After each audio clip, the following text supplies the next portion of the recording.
Jusqu'à 9h, Good Morning Business. 7h45 sur BFM Business et sur RMC Découverte, on va parler de montagne avec Vincent Wauters. Bonjour, le PDG du groupe Rossignol. Vous étiez arrivé chez Rossignol en plein Covid.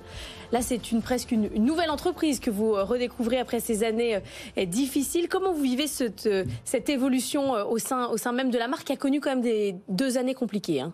Oui, bah alors c'est incroyable de voir ce que les équipes ont réussi à faire.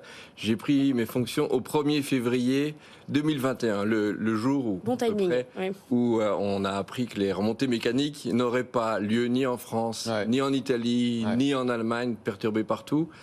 Une première année où on a fait un boulot énorme pour rebondir, on a récupéré 95% d'avant Covid. Et puis là, on termine en 2e année post-Covid, une année record. On en est très fiers. Année record à travers tous les éléments, tous nos produits, nos régions et nos canaux de distribution. Alors, comment se porte la montagne déjà en hiver? Parce qu'on va voir que la montagne en été, c'est une source de diversification pour vous. Là, on est mi-mars, on a déjà une première idée du bilan du ski. Alors, pas tellement de neige, mais beaucoup de fréquentation en fait, hein. Oui, c'est ça. La montagne est un lieu de ressourcement. Alors, c'est vrai depuis la nuit des temps.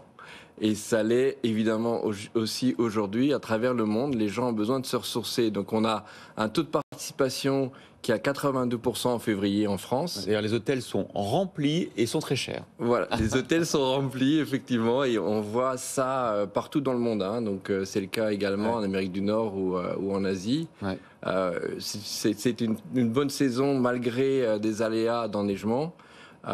Très bonne en haute altitude, très bonne sur la côte ouest américaine, moins bonne sur la côte est et en basse altitude. Mais pour nous, ça va être une année où on va accroître de 25% par rapport à l'année dernière. Ah oui. Donc on sera à 20% au-dessus du pic d'avant Covid. L'enjeu du ski pour aujourd'hui et pour demain, c'est peut-être plus son perfectionnement. On est peut-être arrivé à un palier en termes de compétences techniques. Maintenant, il faut qu'il soit vert, il faut qu'il soit recyclable. On a reçu sur ce plateau ADN Ski il n'y a pas très longtemps qui travaille sur la question. Vous aussi, vous avez une usine à Sallanches qui ne va faire que ça. Voilà, c'est ça. Donc effectivement, hein, il faut qu'on combine performance et écologie. Pour nous, c'est très important de ne rien lâcher sur la performance. Et il y a des solutions, il faut les trouver, c'est pas facile. On a annoncé un ski hautement recyclable, hein, on passe de 6% à 77%, fabriqué à Sallanches. On a annoncé en décembre un 2e ski sur la marque Dynastar, qui lui va se focaliser sur la réduction de l'empreinte carbone. On va réduire de 24% l'empreinte carbone. L'idée étant que les innovations de Dynastar et les innovations de Rossignol, il y aura une cross-fertilisation, on va pouvoir avancer en profitant des équipes dédiées des 2 marques.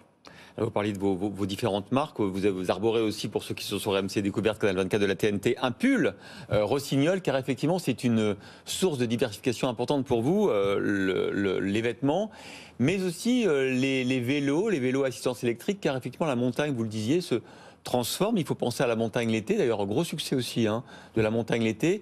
Et du coup, vous suivez le mouvement. C'est-à-dire que à terme, c'est quoi la répartition de votre activité entre les skis, les vêtements, les vélos?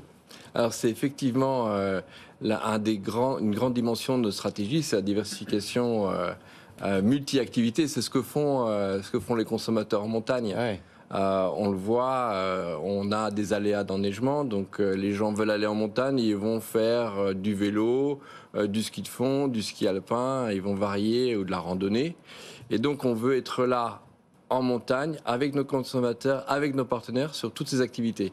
Donc là on annonce le lancement d'une chaussure de randonnée, c'est la première chaussure de randonnée de Rossignol dans quelques jours disponible, mais également notre 2e année vélo de montagne, vélo électrique, effectivement en pleine croissance. Vous les fabriquez où vos vélos d'ailleurs? Alors c'est une supply chain qui est encore sur les cadres à Taïwan essentiellement, en Asie.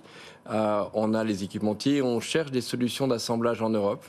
On regarde ce qu'on peut faire au Portugal, en France. Donc on avance. C'est le début de l'aventure pour nous. On a lancé ça en mars de l'année dernière.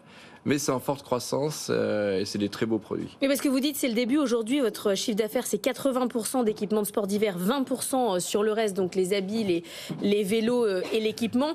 Quand vous dites à 5 ans, à 10 ans, je vais avoir cette proportion qui va évoluer dans quelle mesure? Alors c'est très dynamique. Si on prend déjà la France, qui est notre pays d'ancrage historique, sur la marque Rossignol, les vêtements représentent déjà 40%. Ah oui. Donc on n'est pas très loin de la parité. On voit qu'en Italie ou au Canada, on est près de 30% déjà. Donc on voit que dans les années à venir, on va aller dans ces marchés. Moins de skis, plus de pulls, quoi. Ben, on va faire des skis plus écologiques. On ne va pas chercher forcément la quantité à tout prix, mais vraiment plus écologique. C'est un engagement très fort pour nous. Et puis une croissance forte sur vêtements, chaussures, qui va être un axe important, vélo de montagne également. Merci Vincent Boters, PDG du groupe Rossignol. Donc on connaîtra vos résultats 2022-2023 dans quelques semaines. On a bien compris qu'on sera à plus 20, plus 25%. Donc pas très loin des 400 millions. Et le demi-milliard, c'est pour quand ? Alors on l'a annoncé pour 2026. Pour 2026. Merci d'avoir été l'invité de Good Morning.